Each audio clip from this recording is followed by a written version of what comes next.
Assalamualaikum warahmatullahi wabarakatuh. Perkenalkan, nama saya Melisa Indraliani. Saya dari kelas SI 102 dengan NIM 230 10 10 70 303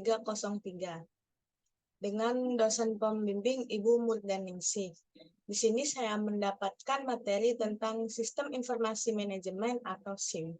Berikut adalah materi yang akan saya bawakan.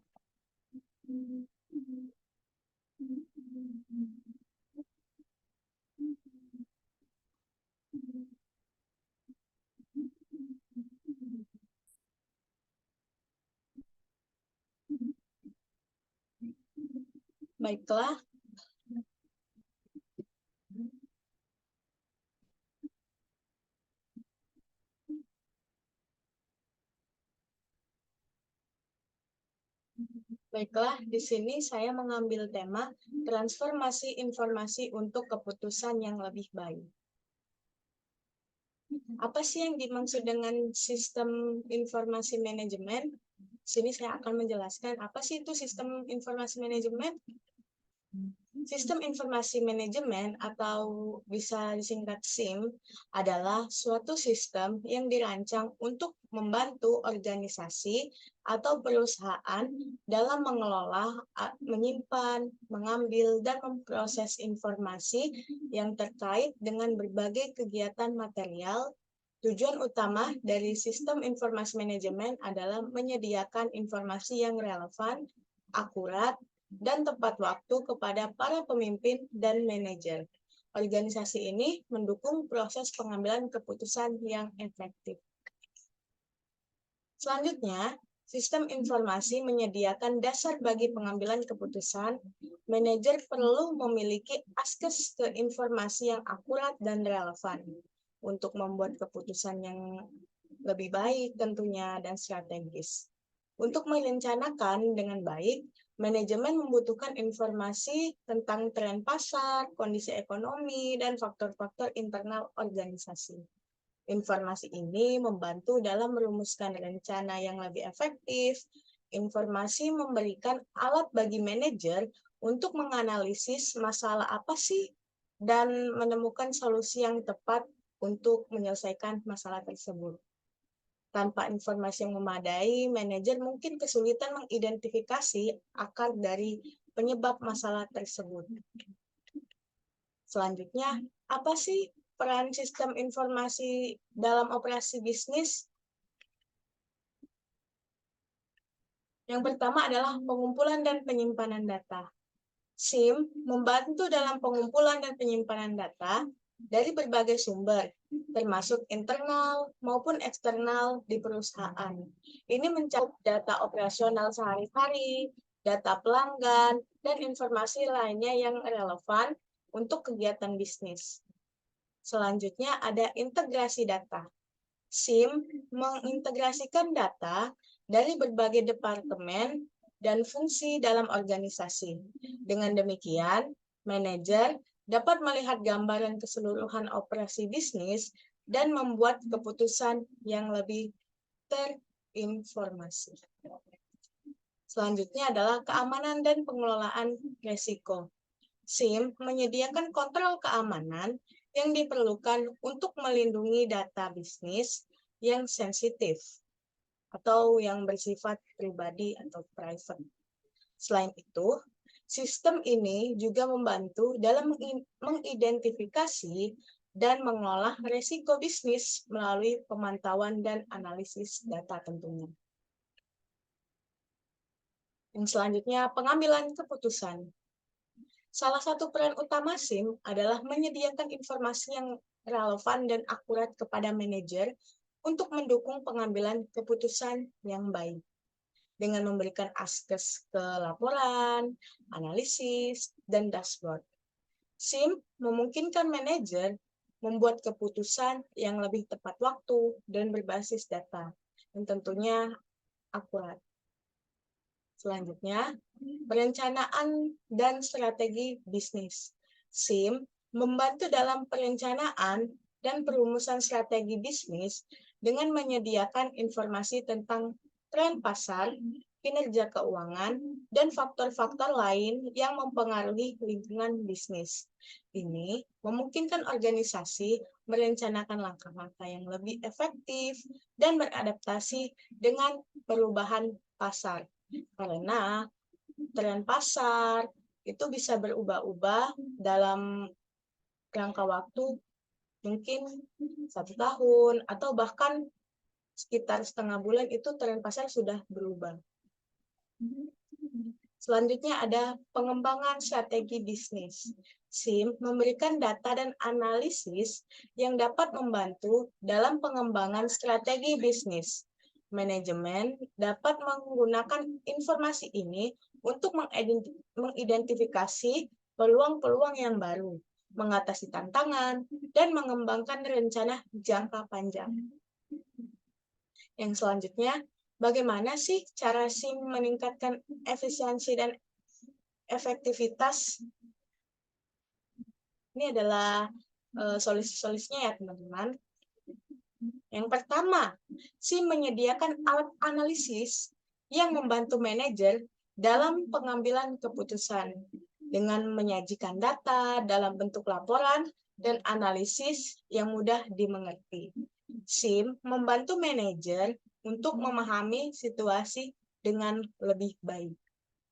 Yang kedua, SIM dapat mengotomatisasi berbagai proses bisnis di organisasi dengan menggantikan tugas-tugas manual dengan proses yang otomatis. Waktu dan sumber daya dapat dihemat dan kesalahan manusia dapat dikurangi. Yang selanjutnya, SIM yang baik dirancang untuk menjadi fleksibel dan dapat berkembang seiring pertumbuhan organisasi. Ini memastikan bahwa sistem dapat terus memberikan dukungan yang optimal meskipun ada perubahan dalam kebutuhan dan skala organisasi. Yang selanjutnya, SIM dapat menyediakan kontrol askes yang ketat dan keamanan informasi. Ini penting loh untuk melindungi data sensitif dan memastikan bahwa hanya pihak yang berwenang yang memiliki akses ke informasi tersebut. Maksudnya, tidak semua orang bisa mengetahui apa sih yang disimpan di data tersebut, apa sih yang tersimpan di sana. Jadi itu adalah bersifat private. Yang selanjutnya adalah komponen sistem informasi manajemen. Yang pertama ada perangkat keras. Ini mencakup semua perangkat keras fisik yang digunakan dalam operasi SIM, termasuk komputer, server, perangkat penyimpanan, dan perangkat input atau output lainnya. Yang kedua, tentunya ada perangkat keras, pasti ada perangkat lunaknya juga dong. Apa sih perangkat lunak itu? Ini termasuk berbagai aplikasi dan sistem operasi yang menjalankan SIM. Perangkat lunak SIM mencakup sistem manajemen basis data, aplikasi analisis, aplikasi pelaporan, dan perangkat lunak lain yang mendukung operasi sistem. Yang selanjutnya adalah tentu saja jaringan, komunikasi, dan basis data. Sistem informasi manajemen seringkali terhubung melalui jaringan komunikasi, baik itu jaringan lokal, atau LAN, atau jaringan yang lebih luas seperti internet. Ini memungkinkan akses dan berbagai informasi di berbagai lokasi. Basis data adalah tempat penyimpanan utama untuk data di dalam SIM. Ini dapat berupa database, relasional, atau jenis basis data lainnya yang dirancang untuk menyimpan dan mengelola data dengan cara yang struktur dan efisien. Yang selanjutnya, sumber daya manusia. Kita mempunyai perangkat keras, perangkat lunak, jaringan yang bagus, dan basis data. Itu tidak akan berarti tanpa adanya sumber daya manusia atau orang yang mengelola. Nah, keberhasilan SIM juga tergantung pada orang-orang yang mengelola, mengoperasikan, dan memelihara sistem tersebut. Personel ini dapat mencakup administrator basis data, analis data, dan staf dukungan teknis. Yang selanjutnya, Karakteristik utama sistem informasi manajemen. Yang pertama, pengumpulan data. Nah, pengumpulan data dan jenis data yang dikumpulkan dalam sistem informasi manajemen atau SIM dapat bervariasi tergantung pada kebutuhan organisasi dan tujuannya tentu saja, seperti internal organization data, external data, sensor, dan LOT, devis, dan survei wawancara ya tentu saja ke sumbernya langsung. Yang selanjutnya adalah pengolahan data. Nah, transformasi data menjadi informasi melibatkan serangkaian langkah dan proses yang dirancang untuk memberikan pemahaman yang lebih mendalam dan berguna.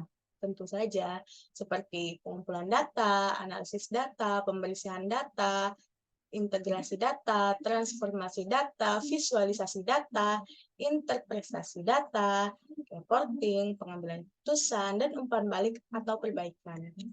Selanjutnya adalah penyimpanan data. Nah, metode penyimpanan data dan akses data dalam sistem informasi manajemen dapat bervariasi tergantung pada kebutuhan spesifik organisasi dan sifat data yang dikelola. Contohnya penyimpanan cloud yang tentu saja kita tahu yang sedang tren pada saat ini. Yang selanjutnya adalah pengambilan informasi. Nah, antarmuka pengguna atau UI dan laporan merupakan elemen kunci dalam sistem informasi manajemen atau SIM. Mereka berperan dalam menyajikan informasi kepada pengguna, memfasilitasi interaksi, dan memberikan wawasan yang diperlukan untuk pengambilan keputusan. Yang selanjutnya adalah keamanan informasi. Nah, perlindungan data dan privacy merupakan aspek kritis dalam sistem informasi manajemen atau SIM. Untuk memastikan keamanan, informasi yang disimpan dan diolah. Dalam konteks ini, langkah-langkah perlindungan data dan privasi melibatkan kebijakan, teknologi, praktik-praktik yang dirancang untuk melindungi informasi sensitif tersebut. Jadi, informasi tersebut tidak boleh bocor ke pihak yang salah atau ke pihak yang tidak berhak untuk mengetahui informasi tersebut. Nah, apa sih manfaat sistem informasi manajemen? Pasti kita banyak yang bertanya-tanya sih, apa sih manfaat sistem informasi manajemen itu? Nah, sini kita akan bahas ya. Yang pertama tentu saja peningkatan efisiensi dan operasional teman-teman. Terus yang kedua adalah pengambilan keputusan yang lebih cepat dan tepat. Kenapa? Karena data analisnya sudah akurat dan menggunakan fakta-fakta yang ada. Yang selanjutnya adalah pengolahan risiko yang lebih baik. Yang selanjutnya adalah analisis dan pelaporan yang akurat. Nah, ini adalah studi kasus atau penerapan SIM dalam kehidupan sehari-hari. Nah, ini dalam manajemen keuangan ya teman-teman. Nah, aplikasi manajemen keuangan pribadi yang membantu individu untuk memantau pengeluaran, membuat anggaran, dan melacak tabungan. Aplikasi keuangan seperti MIN, unit budget, atau aplikasi-aplikasi perbankan online yang menyediakan ringkasan, interaksi, grafik, anggaran, dan analisis keuangan. Nah, yang kedua adalah pendidikan dan e-learning. Platform e-learning yang menyediakan informasi terstruktur, pelatihan, dan pelacakan kemajuan belajar. Platform seperti Moodle, Google Classroom, atau Khan Academy yang membantu dalam menyajikan materi, tugas, dan evaluasi pembelajaran. Contohnya saja, teman-teman, kita menggunakan juga aplikasi pendidikan atau e-learning seperti Edlink kita kan kita gunakan sebagai tujuan pendidikan. Yang selanjutnya manajemen sosial media. Sosial media juga tidak kalah populernya. Bahkan kita setiap hari juga pasti memakai sosial media kan teman-teman. Nah, platform atau aplikasi yang membantu mengelola dan menganalisis aktivitas sosial media, alat manajemen sosial media seperti Instagram atau TikTok yang membantu dalam penjadwalan posting, analisis kerja, dan manajemen konten. Nah, sekarang aku mau kasih lihat nih contohnya contoh nyatanya ini gimana sebentar ya.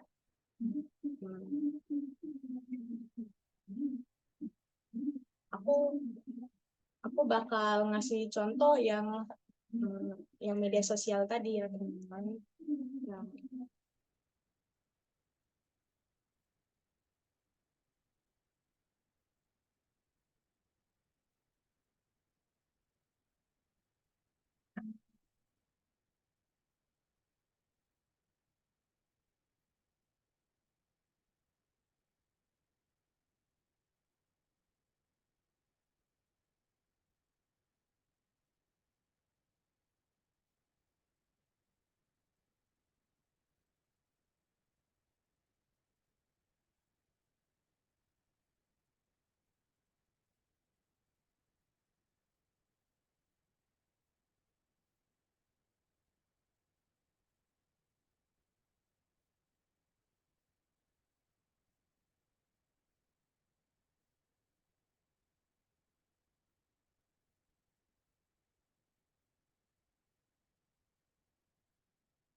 Nah, jadi itu dia contoh-contoh penggunaan media sosial ya. Tadi ada e-commerce, ada YouTube juga, ada Instagram, ada TikTok, Twitter, dan banyak sekali platform-platform media sosial yang tentu saja pasti kita sendiri juga memakainya kan teman-teman. Nah, itu adalah salah satu contoh nyata ya penggunaan sistem informasi manajemen.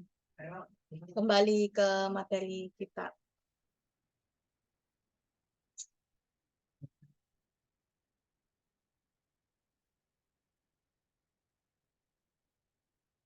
Kita sudah membahas tentang manajemen sosial media ya teman-teman. Kalau seperti itu. Nah, selanjutnya adalah kesimpulan. Kesimpulan yang saya ambil adalah transformasi informasi dapat meningkatkan ketersediaan data dengan mengumpulkan, menyimpan, dan mengelola informasi dari berbagai sumber. Keputusan yang baik memerlukan data yang akurat dan lengkap. Dengan menggunakan teknologi informasi yang efisien, organisasi dapat mengakses dan menganalisis data dengan cepat. Kecepatan dalam pengambilan keputusan dapat memberikan keunggulan kompetitif. Transformasi informasi juga membantu meningkatkan kualitas informasi dengan membersihkan, mengintegrasikan, dan mengolah data. Informasi yang berkualitas tinggi membantu mengurangi risiko kesalahan dalam pengambilan keputusan. Proses transformasi informasi dapat memfasilitasi analis data yang dapat mendalami menggunakan teknik-teknik seperti penyimpanan cloud. Hasil analisis yang cerdas dapat memberikan wawasan yang lebih baik. Sekian video presentasi dari saya. Jika ada salah kata, saya minta maaf, saya akhiri. Wassalamualaikum warahmatullahi wabarakatuh. Terima kasih.